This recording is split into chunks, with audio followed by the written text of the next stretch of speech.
So a YouTuber asked me what color are the wires on my fan because I asked for some help wiring this correctly. Right now I have it monkeyed together on 110, which ain't enough, and it needs to have the capacitor. The capacitor is not in there. I'm pretty sure this is a 220 fan. The wire colors are brown, purple, and black, and the capacitor says 3 prongs. There was a red wire. This red wire went to a different switch on the thing there.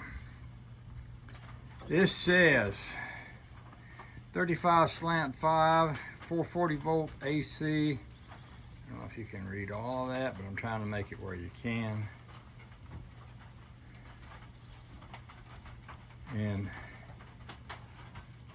there may be some writing on the motor, but if so, I'd have to take the fan down to see it.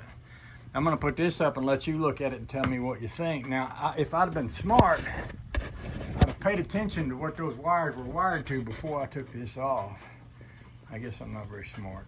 I do know this went to a control panel that had a bunch of digital stuff on it. So it's probably not much help, but it's all I got.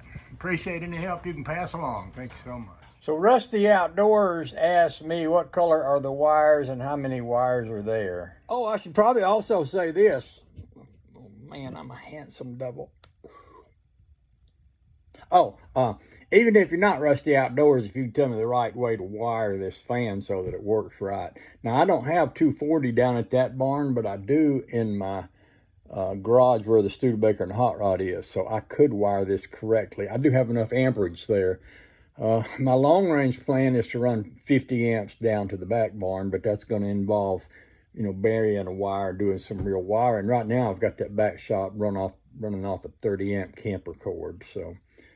yeah, anybody out there can tell me how to wire this fan and make it go instead of,